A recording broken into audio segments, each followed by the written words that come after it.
सो हे dear student समस्त को जय जगन्नाथ वेलकम करछे पिला माने आपन एक न्यू वीडियो रे।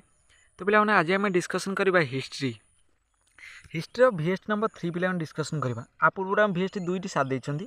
तो जो माने भी देखि ना तो जल्दी जाए चैनल प्लेलिस्ट देखि पारबे एवं 50 टी मोस्ट इंपोर्टेंट क्वेश्चन भी डिस्कसन कर देछि 9 टी चैप्टर रु पिला very very important number 2 3 mark भी हम डिस्कसन कर देइछंती। तो जो माने भी देखि ना जल्दी जाए देखि नंतु। आज आम VST नंबर 3 डिस्कसन करवा पे 80 मार्क क्वेश्चन रहा आमर 80 मार्क। तो पे प्रथम आम 1 मार्क 21 डिस्कसन करवा आपण 2 3 मार्क भी डिस्कसन करवा। तो ता पूर्व पे आपको गोटे छोटी अनुरोध। तो पे समस्त सपोर्ट कर पे चैनल बहुत सब्सक्राइबर कम अच्छा पे आपन सपोर्ट द्वारा ही आम पे 150 सब्सक्राइबर मेम्बर्स पूरण होता। तो पे सपोर्ट कर समस्ते। तो आपन जदि आम व्हाट्सएप ग्रुप रे जॉइन है तो डिस्क्रिप्शन रे लिंक दे देछि पिला माने जॉइन हो जांतु। आपन जॉइन हेले जिते गुडी हम डिस्कशन करचंदी ना सब गुडी पीडीएफ आपन माने सेठी पाई परबे आपन पई हेल्पफुल हबो पिला माने। तो जॉइन हो जांतु। तो चलନ୍ତୁ पिला क्वेश्चन डिस्कशन करबा। तो प्रथम क्वेश्चन अछि पिला माने हमर मौर्य शासन समय सेतु कहले कोन बुझा जाय। पिला माने मौर्य शासन समय सेतु कहले हमर बुझा जाय फल पनिपरिबा आद्य राजस्व को। तो बी नंबर क्वेश्चन देखिबा क्यों धर्म प्रथमे मठ व्यवस्था प्रचलन आरंभ करा जायतिला पिला माने ना हमर बौद्ध धर्म रे प्रथमे मठ व्यवस्था प्रचलन आरंभ करा जायतिला। तो सी नंबर क्वेश्चन देखिबा पिला माने संख्याकारिका नाम हिंदू दर्शन शास्त्र रचयिता किए थिले पिला ना हमर ईश्वर कृष्ण थिले पिला माने। तो डी नंबर क्वेश्चन देखिबा पिला माने किए जैन धर्म आदि प्रचारक थिले पिला माने ना जैन धर्म आदि प्रचारक किए थिले ना ऑप्शन नंबर 3 पिला माने ऋषभनाथ थिले जैन धर्म आदि प्रचारक थिले। तो पे ई नंबर सम्राट अशोक समय कलिंग मुख्य शासन केन्द्र केउंठारे थिला पिलाने ना पिला माने आम थिला तोसाली ठारे। तो एफ नंबर देखिबा गुप्त युगरे केउ भाषा पुनरुत्थान होइतिला पिला ना सांस्कृतिक भाषा। तो जी नंबर केउ माने भारत वर्ष को हिंदुस्तान बोली कहउतिले ना पिलाने तुर्की माने कहउतिले भारत को हिंदुस्तान बोली। तो पे आज आम बहुत क्वेश्चन डिस्कसन करवा पे तो आपण मैंने जोड़ी रुहत आम सहित। तो एस नंबर देखा अरे कि ममलिक सुल्तान राजत्व क्यों विभाग मंत्री थे पे क्यों विभाग मंत्री थे ना आमर थे से पे सामरिक विभाग मंत्री थे। तो आई नंबर देखा तो हाँ सम्राट अकबर क्यों चिश्ती सतों को बारंबार साक्षात करुले एवं तांकर कबीर सॉरी टिके देखा हाँ कबर उपरे मार्बल एक श्रुति मस्जिद निर्माण करते पे यहाँ आमर सॉरी भूल है ना सिलिम चुस्ती फर्स्ट नंबर आंसर। तो जे नंबर इबन बतुता क्यों सुल्तान राजत्व समय भारत को आसी ना पे आमर मोहम्मद बिन तुगलक समय से भारत को आसते। के नंबर देखा पे सूफी धर्म क्यों धर्म अंशविशेष पे ना सूफी धर्म आमर हूँ आम पे बौद्ध धर्म बौद्ध धर्म अंशविशेष। तो एल नंबर निम्नोक्त केते ख्रीष्टाब्द बक्सी जगबंधु आत्मसमर्पण करते ना पे एल नंबर आंसर होगा option number 2 1825। M number Mahatma Gandhi आगत भारत छाड़ प्रस्ताव क्यों अधिवेशन में अनुमोदित लाभ करते पे बम्बे अधिवेशन पे एन नंबर क्वेश्चन देखा ईस्ट इंडिया कंपनी केबे गठित होता ना पे 1600 ख्रीष्टाब्द। तो ओ नंबर देखा सिद्धू को क्यों विद्रोह महानायक कहुई पे सांतला विद्रोह। बी नंबर सत्याग्रह प्रथम प्रयोग क्यों स्थान होता ना पे चंपारण ठार होता। तो पे 21 एमसीक्यू डिस्कसन करवा आम डिस्कसन करवा 2 3 मार्क क्वेश्चन गुड़िक। तो आप जोड़ी रुहत आम सह। तो पे प्लेलिस्ट भी दे देती हिस्ट्री तो देखिदेवे आपण मैंने प्लेलिस्ट। तो आपको सब गुड़िक इंपोर्टेंट एमसीक्यू आम 2 मार्क सिलेक्शन क्वेश्चन भी अच्छी से तो वेरी इंपोर्टेंट गुड़िक डिस्कसन कर तो देखने हेल्पफुल हम। तो क्यों नंबर क्वेश्चन देखा किए ओडिशा प्रथम प्रधानमंत्री रूपे दायित्व ग्रहण करते पे किए गजपति कृष्णचंद्र नारायण देव। पे 50 जो एमसीक्यू देनी से ही 40 क्वेश्चन एमती पढ़ू इंपोर्टेंट क्वेश्चन पे अच्छी।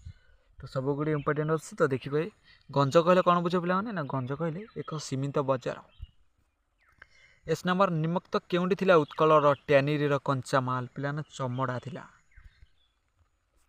तो 3 नंबर निम्नलिखित केउं नेता संवैधानिक सभार अधिवेशन में समाजर जड़े प्रमुख प्रतिनिधि थे पे 3 नंबर आंसर होचे हमर ऑप्शन नंबर 2 जयपाल सिंह।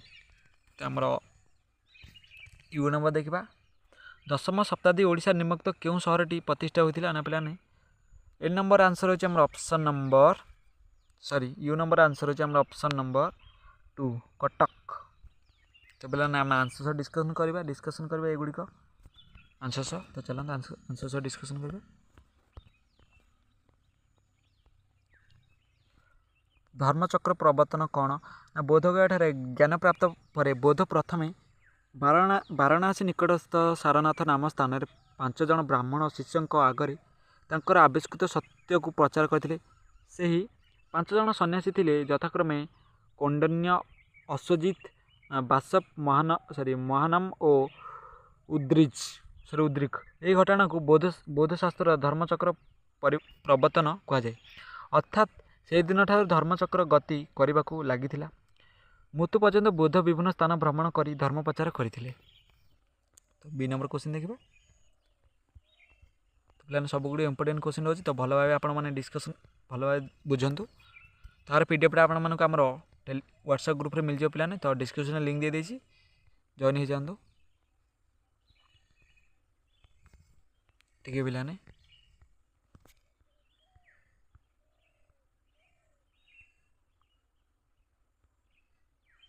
तो हम भी नंबर अष्टादश तीर्थ क्या कहुए पे ना चंद्रगुप्त मौर्य मंत्री परिषद 18 जन हाँ 18 जन मंत्री को नहीं गठित होता एक अष्टादश तीर्थ कहुए। अवश्य मंत्री परिषद परामर्श बाध्यतामूलक नथिला। मंत्री परिषद गुरुत्वपूर्ण दायित्व थिबा तीर्थ माने हेले महामंत्री मुख्य पुरोहित सेनापति युवराज और दैवारिक इत्यादि मंत्री मानकर साधुता और कार्यदक्षता गुरुत्वपूर्ण थिला। एमानक व्यतीत अन्य राजकर्मचारी थिले।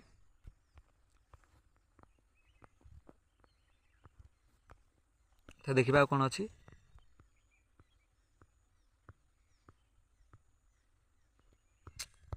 पे एमती असुविधा हो जूमटा कला टे असुविधा।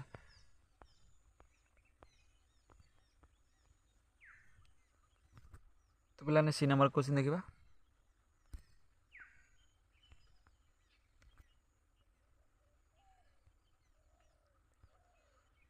अजंता एक हाँ अजंता एलोरा चित्रकला उपरे टिप्पणी प्रदान कर। अजंता गुंफा थिबा भित्तिचित्र गुप्तयुगीय चित्रकला अपूर्व निदर्शन रूपे आज पर्यंत तिष्ठि रही। अजंता चित्रकला थिला समुन्नत बौद्ध जातकर बहु गल्प यक्ष गंधर्व अप्सरा वृक्ष लता पुष्प मर्कट पक्षी इत्यादि चित्र थिला वास्तविक मनमुग्धकर। गुप्त चित्रशिला माने उज्जवल रंगर आध्यात्मिक सांसारिक विषय मानू केन्द्रीय प्राकृतिक जीवन आकार में चित्र अंकन करें। अजंतार 19 नंबर गुंफार बुद्धंकर कपिला वस्तु प्रत्यावर्तन दृश्य अत्यंत हृदयस्पर्शी। किताब उल हिंद पुस्तक संपर्क में एक टिप्पणी लेख।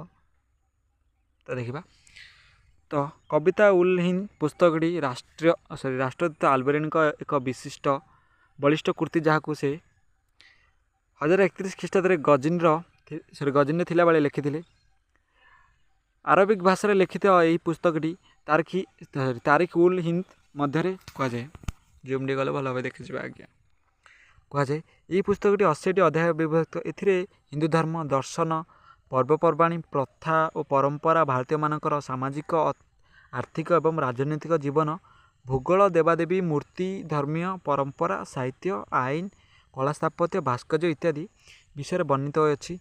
ये पुस्तकटी लिखा मूल आल्बेरिनी दुईटी मुख्य उद्देश्य थिला। प्रथमतः जो माने हिंदुत्व एवं दर्शन उपर जानिबा को चाहिए से माने पुस्तकटी साहाय्य करिवो।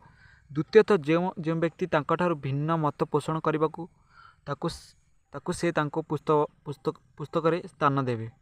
जी जदि किए कह मैंने भूल अच्छे मुझे देखिक आस तुम एमती कौन लिखिच ताले से पुस्तक देखेबा। तो श्री चैतन्य धर्म तो बोले श्री चैतन्य धर्म ममत कौन ଶ୍ରୀ ଚୈତନ୍ୟ ଗୌଡ଼ୀୟ ବୈଷ୍ଣବ ଧର୍ମ ପ୍ରଚାର କରିଥିଲେ। ମନେ ରଖନ୍ତୁ ଶ୍ରୀ ଚୈତନ୍ୟ କେଉଁ ଧର୍ମ ପ୍ରଚାର କରିଥିଲେ ନା ଗୌଡ଼ୀୟ ବୈଷ୍ଣବ ଧର୍ମ। ତ ସେ ପ୍ରେମ ମୈତରଣୀ ବାଣୀ ପ୍ରଚାର କରି ସମସ୍ତଙ୍କୁ ଆକର୍ଷିତ କରିପାରିଥିଲେ। କୃଷ୍ଣ ଭକ୍ତି କୀର୍ତ୍ତନ ଦ୍ୱାରା ଈଶ୍ୱର ପ୍ରାପ୍ତ ସମ୍ଭବ ବୋଲି ସେ ପ୍ରଚାର କରିଥିଲେ। ସେ ସମଗ୍ର ମାନବ ଜାତିକୁ ବିଶ୍ୱଭାତୃତ୍ୱରେ ବାନ୍ଧି ରଖିବାକୁ ପ୍ରୟାସ କରିଥିଲେ। ସେ ପୂଜା ପଦ୍ଧତି ରୀତିନୀତି ଓ ବ୍ରାହ୍ମଣମାନଙ୍କ ପ୍ରାଧାନ୍ୟକୁ ଅସ୍ୱୀକାର କରିଥିଲେ। ଈଶ୍ୱରଙ୍କର ନାମ ସଂକୀର୍ତ୍ତନ ପାଇଁ ସେ ଲୋକମାନଙ୍କୁ ଉପଦେଶ ଦେଇଥିଲେ। ସେ ହରେ କୃଷ୍ଣ ହରେ ରାମ ସରଳ ମନ୍ତ୍ର ଜପ କରି ଇହଧାମ ମୁକ୍ତ ପାଇବା ପାଇଁ ମାନବ ସମାଜକୁ ପରାମର୍ଶ ଦେଇଥିଲେ। ଶ୍ରୀ ଚୈତନ୍ୟଙ୍କର ଶିଷ୍ୟମାନେ ତାଙ୍କୁ ବିଷ୍ଣୁଙ୍କ ଅବତାର ରୂପେ ଗ୍ରହଣ କରି ଗୌରାଙ୍ଗ ମହାପ୍ରଭୁ ରୂପେ ପୂଜା କରୁଥିଲେ। ପିଲାମାନେ ସରିଲା, ଆମେ ନେକ୍ସଟ କ୍ୱେଶ୍ଚିନ୍ ଦେଖିବା। ପିଲାମାନେ ଯେତିକି ଗୁଡ଼ିଏ ଡିସ୍କସନ୍ କରିଛି ଶାହଜାହାନଙ୍କ ଯୁଗ କଳା ସ୍ଥାପତ୍ୟ, ଏଇଟା ପିଲାମାନେ ଏତେ ଇମ୍ପୋର୍ଟାଣ୍ଟ ନାହିଁ, ତ ଏଇଟା ଡିସ୍କସନ୍ କରିନି। ତ ଆମର ଅଛି ଆମର ତିନି ଇଲାହି କ'ଣ ଇମ୍ପୋର୍ଟାଣ୍ଟ ଅଛି ପିଲାମାନେ। ତ 2-3 ମାର୍କ ମୁଁ ଆପଣଙ୍କୁ କହିଦେଇଛି, ଏତିକି ଭିତରୁ ପଳିବ। 40ଟି କ୍ୱେଶ୍ଚିନ୍ ଆପଣଙ୍କୁ ପ୍ରୋଭାଇଡ଼ ଦେଇଥିଲି। ତ ଯେଉଁମାନେ ବି ଦେଖିନାହାନ୍ତି ଯାଇ ଦେଖିପାରିବେ, ଚ୍ୟାନେଲରେ ଆଭେଲେବୁଲ୍ ଅଛି ପିଲାମାନେ। ତ ତିନି ଇଲାହି କ'ଣ? ଧର୍ମ କ୍ଷେତ୍ରରେ ସର୍ବଶେଷ ନିଷ୍ପତ୍ତି ନେବାର କ୍ଷମତା ହାସଲ କରିବା ପାଇଁ ଆକବର ବିନ୍ ଇଲାହି ନାମକ ଏକ ନୂତନ ଧର୍ମ ସୃଷ୍ଟି କରିଥିଲେ। 1582 ଖ୍ରୀଷ୍ଟାବ୍ଦରେ ସେ ହିନ୍ଦୁ ଧର୍ମ ଗ୍ରନ୍ଥ କୋରାନ୍, ବାଇବେଲ ଏବଂ କେନ୍ଦ ଆଭେକ୍ସତା ପ୍ରଭୃତି ସାରମର୍ମ ସଂଗ୍ରହ କରି ଏହି ସଂଗ୍ରୀୟ ଧର୍ମ ସୃଷ୍ଟି କରିଥିଲେ। ସର୍ବଧର୍ମର ସମନ୍ୱୟରେ ଏହି ଧର୍ମର ନୀତି ନିୟମ ପ୍ରଣୀତ ହୋଇଥିଲା। ସବୁ ଧର୍ମାବଲମ୍ବୀମାନଙ୍କୁ ଏକତ୍ର କରିବା ପାଇଁ ଏହା ଉଦ୍ଦିଷ୍ଟ ଥିଲା। ପବିତ୍ର ନୀତିମୟ ଜୀବନ ଯାପନ ପୂର୍ବରୁ ଈଶ୍ୱରଙ୍କର ଉପାସନା କରିବା ପାଇଁ ଥିଲା। ଏହି ଧର୍ମର ମୂଳମନ୍ତ୍ର ଏହି ଧର୍ମର ଥିଲା ଅତ୍ୟନ୍ତ ସରଳ। ଏହା ନୀତିମାନ ମଧ୍ୟ ସର୍ବଜନ ବାଧ୍ୟ ଥିଲା। ତ ପିଲାମାନେ ଦେଖିବା ଆଉ କ'ଣ ଅଛି। ପିଲାମାନେ 3 ମାର୍କ ବୋଧେ ଆସିଗଲା, ଦେଖିବା। ତ ପିଲାମାନେ 1857 ବିଦ୍ରୋହରେ ରାଣୀ ଲକ୍ଷ୍ମୀବାଈଙ୍କ ଭୂମିକା କ'ଣ ଥିଲା? ତ ରାଣୀ ଲକ୍ଷ୍ମୀବାଈ ଝାନ୍ସୀ ଶାସକ ଗଙ୍ଗାଧର ରାଓଙ୍କ ପତ୍ନୀ ଥିଲେ। ଅପୁତ୍ରିକ ଥିବାରୁ ସେ ଆନନ୍ଦ ରାଓଙ୍କୁ ପୋଷ୍ୟପୁତ୍ର ଭାବେ ଗ୍ରହଣ କରିଥିଲେ। ମାତ୍ର ଗଙ୍ଗାଧର ରାଓଙ୍କ ମୃତ୍ୟୁ ପରେ ସିଂହାସନ ପାଇଁ ତାଙ୍କ ପୋଷ୍ୟପୁତ୍ର ଦାବିକୁ ଲର୍ଡ଼ ଡେଲହାଉସି ଆଗ୍ରାହ୍ୟ କରିଦେଇଥିଲେ। ସେ ରାଜସ୍ୱ ଲୋପନୀତି ପ୍ରୟୋଗ କରି ଝାନ୍ସୀଙ୍କୁ ଇଂରାଜୀ ସାମ୍ରାଜ୍ୟଭୁକ୍ତ କରିଥିଲେ। ଏହାର ପ୍ରତିବାଦରେ ଲକ୍ଷ୍ମୀବାଈ ସିପାହୀ ବିଦ୍ରୋହ ଯୋଗଦେଇ ଝାନ୍ସୀଠାରେ ସିପାହୀମାନଙ୍କ ନେତୃତ୍ୱ ନେଇଥିଲେ। ତାନ୍ୟା ତୋପେ ଏ କ୍ଷେତ୍ରରେ ଲକ୍ଷ୍ମୀବାଈଙ୍କ ସହଯୋଗ କରିଥିଲେ। ଅସୀମ ବୀରତ୍ୱ ସହ ଯୁଦ୍ଧ କରି ରାଣୀ ମୃତ୍ୟୁବରଣ କରିଥିଲେ। ବିଶେଷ କରି ଜଣେ ବୀର ଚର୍ମଣ ଭାବେ ସେ ଇତିହାସ ପ୍ରସିଦ୍ଧ। ଚିସ୍ତି ବନ୍ଦୋବସ୍ତ ନୀତିଗୁଡ଼ିକ ଏରା କିଛି ପଢ଼ିବାର ନାହିଁ। ତ ଆମର ଓଡ଼ିଶା ଭାରତ ଛାଡ଼ ଆନ୍ଦୋଳନ ପାଇଁ କି ପ୍ରକାର କାର୍ଯ୍ୟ କରନ୍ତା, ଏଇଟା ବି କିଛି ନାହିଁ। ଅଟଲ ସବ୍ କମିଟି କାର୍ଯ୍ୟ ନିର୍ବାହ, ହଁ ଏଇଟା ଅଛି। ପିଲାମାନେ ଇମ୍ପୋର୍ଟାଣ୍ଟ ଡିସ୍କସନ୍ କରିବା। ଆଲତୁ ଫାଲତୁ କ୍ୱେଶ୍ଚିନ୍ ଡିସ୍କସନ୍ କଲେ କିଛି ଲେଟ୍ ହେବ, ଖାଲି କିଛି ଟାଇମ୍ ୱେଷ୍ଟ କରିବା କଥା। ତ ଅଟଲ ସବ୍ କମିଟି କାର୍ଯ୍ୟକାରୀ କ'ଣ ଥିଲା? ତ ଅଟଲ ସବ୍ କମିଟି କାର୍ଯ୍ୟବଳୀ କ'ଣ ଥିଲା ପିଲାମାନେ ଦେଖିବା। ସାଇମନ କମିଶନ ସୁପାରିଶ କ୍ରମେ ଓଡ଼ିଶା ସୀମା ନିର୍ଦ୍ଧାରଣ କରିବା ପାଇଁ ଏକ କମିଟି ସିଆର୍ ଅଟଲଙ୍କ ଅଧ୍ୟକ୍ଷତାରେ ଗଠନ କରାଯାଇଥିଲା। ଏହାକୁ ଅଟଲ ସବ୍ କମିଟି କୁହାଯାଇଥିଲା। ଅନୁଗୁଳ, ବଙ୍ଗୋପଦେଶ, ମେଦିନୀପୁର, ମାନ୍ଦ୍ରାଜ, ଗଞ୍ଜାମ, ମଧ୍ୟପ୍ରଦେଶ ଅଧୀନସ୍ଥ ଖଡ଼ିଆଚ ଆଦି ଅଞ୍ଚଳ ଓଡ଼ିଶା ସହିତ ମିଶିବା ପାଇଁ କମିଟି ସରକାରକୁ ପ୍ରସ୍ତାବ ଦେଇଥିଲା। ସବୁ ପ୍ରାଦେଶିକ ସରକାର ଏହି ରିପୋର୍ଟକୁ ମାନି ନେବାକୁ ମନ୍ତ କରିଥିବା ବେଳେ ମାଦ୍ରାସ ସରକାର ଏହାକୁ ବିରୋଧ କରିଥିଲେ। ସରିଲା, ଦେଖିବା ଆମେ ଗୋଟେ କ୍ୱେଶ୍ଚିନ୍। ସ୍ୱାଧୀନତା ସଂଗ୍ରାମ ମୌଳିକ ଚୌଧୁରୀଙ୍କ ଇମ୍ପୋର୍ଟାଣ୍ଟ ନାହିଁ ପିଲାମାନେ, ଖାଲି ଟାଇମ୍ ୱେଷ୍ଟ କ୍ୱେଶ୍ଚିନ୍ ଗୁଡ଼ିକ ଦେଖିଲେ। ଇମ୍ପୋର୍ଟାଣ୍ଟ କ୍ୱେଶ୍ଚିନ୍ ଗୁଡ଼ିକ ପିଲାମାନେ ଦେଖିବା। ତ 3 ନମ୍ବର କ୍ୱେଶ୍ଚିନ୍ ଦେଖିବା।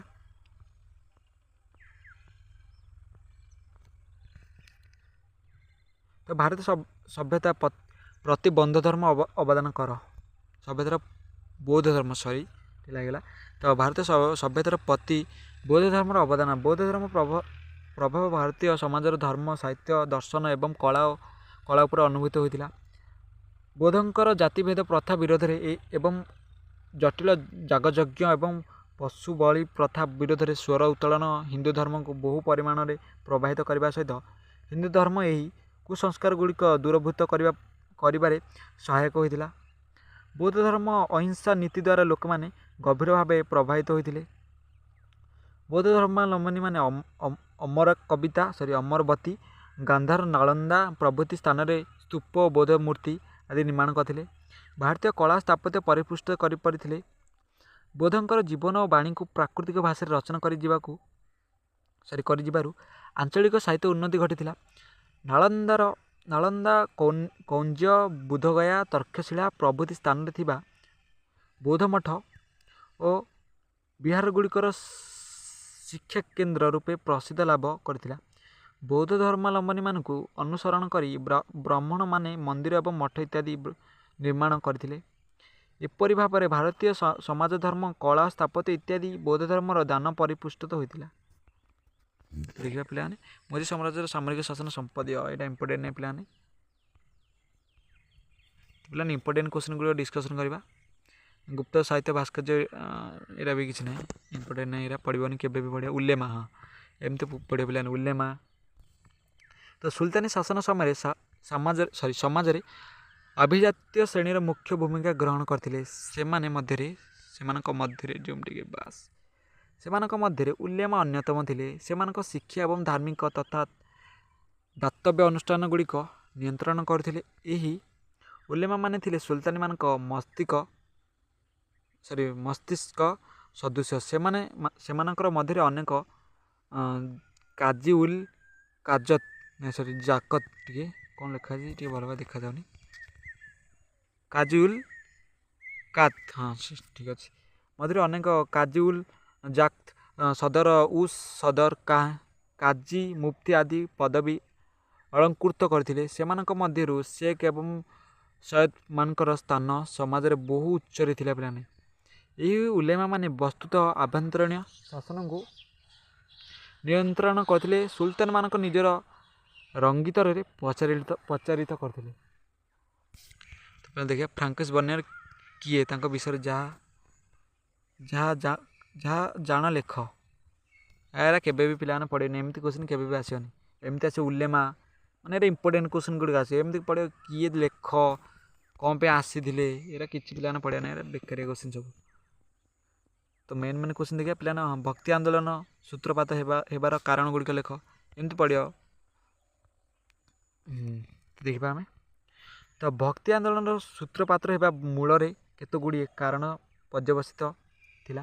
ପ୍ରଥମତଃ ହିନ୍ଦୁ ମୁସଲମାନମାନଙ୍କର ମଧ୍ୟରେ ସମ୍ପର୍କ ଓ ଭ୍ରାତୃତ୍ୱ ଭାବ ସୃଷ୍ଟି ପାଇଁ ଏହାର ଉଦ୍ଦିଷ୍ଟ ଥିଲା। ଏହି ସମ୍ପର୍କରେ ଉଭୟଙ୍କର ମଧ୍ୟରେ ଥିବା ସାମ୍ପ୍ରଦାୟିକତା, ଘୃଣା ଓ ବିଦ୍ୱେଷ ଭାବଭୁକ୍ତ ହ୍ରାସ କରି ଶାନ୍ତିପୂର୍ଣ୍ଣ ଜୀବନଯାପନ ପାଇଁ ମାର୍ଗ ପ୍ରସ୍ତୁତ କରିଥିଲା। ଦ୍ୱିତୀୟତଃ ହିନ୍ଦୁ ଧର୍ମ ଓ ସମାଜରେ ଅନେକ କୁସଂସ୍କାର ପ୍ରଚଳିତ ଥିଲା। ଉଚ୍ଚ ଜାତିର ହିନ୍ଦୁମାନେ ନୀଚ ଜାତିର ହିନ୍ଦୁମାନଙ୍କୁ ଘୃଣା କରୁଥିଲେ। ସମାଜରେ ବ୍ରାହ୍ମଣମାନଙ୍କର ପ୍ରାଧାନ୍ୟ ବୃଦ୍ଧି ପାଇଥିଲା। ହିନ୍ଦୁ ଧର୍ମ ଜଟିଳ ପୂଜା ପଦ୍ଧତି, ଈଶ୍ୱରଙ୍କର ଆରାଧନା ଓ ମୂର୍ତ୍ତି ପୂଜା ଆଦି ରୀତିନୀତି ସମାଜରେ ବୃଦ୍ଧି ପାଇଥିଲା। ଅନ୍ୟପକ୍ଷରେ ଇସଲାମିକ ଧର୍ମ ଏହି ରୀତିନୀତି ନଥିବାରୁ ଏହା ଲୋକମାନଙ୍କୁ ସହଜରେ ପ୍ରଭାବିତ କରୁଥିଲା। ତୃତୀୟତଃ ଚିନ୍ତାଶୀଳ ହିନ୍ଦୁମାନେ ସୁଫି ଧର୍ମ ସରଳ ତତ୍ତ୍ୱ ଦ୍ୱାରା ପ୍ରଭାବିତ ହୋଇଥିଲେ। ଏଣୁ ସୁଫି ଧର୍ମ ପୃଷ୍ଠଭୂମି ଉପରେ ଭକ୍ତି ମାର୍ଗ ପରି ଏକ ସରଳ ମାର୍ଗ ପ୍ରବର୍ତ୍ତନ କରିବା ପାଇଁ ହିନ୍ଦୁ ଧର୍ମ ପଣ୍ଡିତମାନେ ଏହି ଆନ୍ଦୋଳନ ସୂତ୍ରପାତ କରାଇଥିଲେ। ଆମେ ତ ଏଇଟା ଦେଖିଦେବା ଆମେ ଓଡ଼ିଶା ଲବଣ ସତ୍ୟାଗ୍ରହ। ଗାନ୍ଧିଜୀଙ୍କ ଦ୍ୱାରା ଦାଣ୍ଡି ନାମକ ସ୍ଥାନରେ ଯେପରି ଭାବେ ଲବଣ ଆଇନ ଭଙ୍ଗ କରାଗଲା, ସେହିପରି ଭାବରେ ଓଡ଼ିଶାରେ ବାଲେଶ୍ୱର ଜିଲ୍ଲା ସମୁଦ୍ରକୂଳ ଇଞ୍ଚୁଡ଼ି ନାମକ ସ୍ଥାନରେ ଲବଣ ଆଇନ ଭଙ୍ଗ କରାଯାଇଥିଲା। ଗୋପବନ୍ଧୁ ଚୌଧୁରୀଙ୍କ ନେତୃତ୍ୱରେ ସତ୍ୟାଗ୍ରହୀମାନେ ଇଞ୍ଚୁଡ଼ି ଯାତ୍ରା କରୁଥିବା ବେଳେ ପୋଲିସ ଗିରଫ କରି ଏହା ଉପରେ ସତ୍ୟାଗ୍ରହମାନଙ୍କର ନେତୃତ୍ୱ ନେଇଥିଲେ। ଆଚାର୍ଯ୍ୟ ହରିହର 13 ଏପ୍ରିଲ ସକାଳେ ହଜାର ହଜାର ସତ୍ୟାଗ୍ରହୀଙ୍କ ଗ୍ରହଣରେ ଆଚାର୍ଯ୍ୟ ହରିହର ଇଞ୍ଚୁଡ଼ିଠାରେ ଲବଣ ଆଇନ ଭଙ୍ଗ କରିଥିଲେ। ହରେକୃଷ୍ଣ ମହାଦେବା ଓ ସୁରେନ୍ଦ୍ର ନାଥ ଦାସ ଇଞ୍ଚୁଡ଼ିଠାରେ ଲବଣ ତିଆରି ପାଇଁ କ୍ଷେତ୍ର ପ୍ରସ୍ତୁତ କରାଇଥିଲେ। ସାତଠାରେ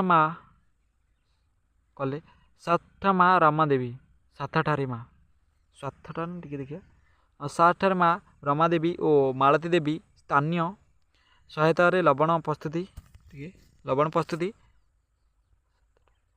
ସେଠାରେ ଏଇଟା ହେବ 7ଠାରେ ଲେଖାଛି ପିଲାମାନେ ସେଠାରେ ହେବ। ସେଠାରେ ମା ରମାଦେବୀ ମାଳତୀ ଦେବୀ ସ୍ଥାନୀୟ ଲୋକଙ୍କର ସହାୟତାରେ ଲବଣ ପ୍ରସ୍ତୁତ କରିଥିଲେ। ଏଇଟା ଏମିତି ହେଇଥାନ୍ତା, ସେ ଭୁଲ ଭାଲ କ୍ୱେଶ୍ଚିନ୍ ଦେଇଛି, ଛାଡ଼ ପିଲାମାନେ। ତ ମହାଲୱାରୀ ବ୍ୟବସ୍ଥା ସମ୍ପର୍କରେ ଲେଖ। ମହାଲୱାରୀ ବ୍ୟବସ୍ଥା ପିଲାମାନେ ଏଇଟା ମୁଁ 2-3 ମାର୍କରେ କହିଦେଇଛି, ତ ଏଇଠି ମୁଁ ଆଉ ଡିସ୍କସନ୍ କରିନି ପିଲାମାନେ। ତ ଭାରତ ପ୍ରାଥମିକ ଶୈଳ ନିବାସ ଉପରେ ଏକ ଟିପ୍ପଣୀ କେବେ ନାହିଁ ପଡ଼ିବନି ଏମିତି। ଭାରତ ସମ୍ବିଧାନ ମୁଖ୍ୟ ବା ପ୍ରସ୍ତାବନା ଗୁରୁତ୍ୱପୂର୍ଣ୍ଣ ଲେଖ। ହଁ ଏମିତି ପଢ଼ିପାରି ଦେଖିଦେବା।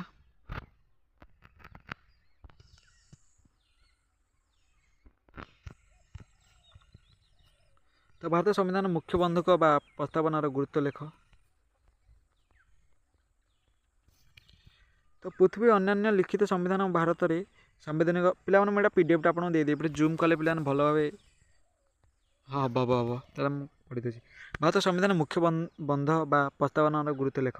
ପୃଥିବୀରେ ଅନ୍ୟାନ୍ୟ ଲିଖିତ ସମ୍ବିଧାନ ପରି ଭାରତ ସମ୍ବିଧାନ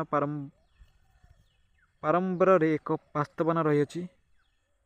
ଏହି ସମ୍ବିଧାନର ଉଚ୍ଚ ସରକାର ବା ରାଷ୍ଟ୍ର ଲକ୍ଷ୍ୟ ତଥା ଉଦ୍ଦେଶ୍ୟ ସରକାର ପ୍ରକାରଭେଦ ସାମ୍ବିଧାନିକ ଗୃହ ହେବାର ଦିନ ସମ୍ପଦରେ ସୂଚନା ପ୍ରଦାନ କରିଥାଏ। ପ୍ରସ୍ତାବନା ଅନୁସାରେ ଭାରତରେ ସର୍ବୋଚ୍ଚ ଶାସନ କ୍ଷମତା ଜନସାଧାରଣଙ୍କ ହସ୍ତରେ ନ୍ୟସ୍ତ।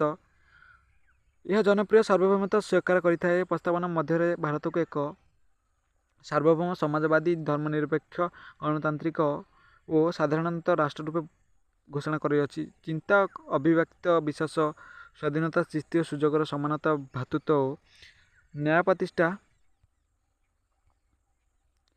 ପ୍ରତିଷ୍ଠା ଆମ୍ଭ ସମ୍ବିଧାନର ଲକ୍ଷ୍ୟ ବୋଲି ପ୍ରସ୍ତାବନାରେ ସୂଚନା ପ୍ରଦାନ କରିଥାଏ।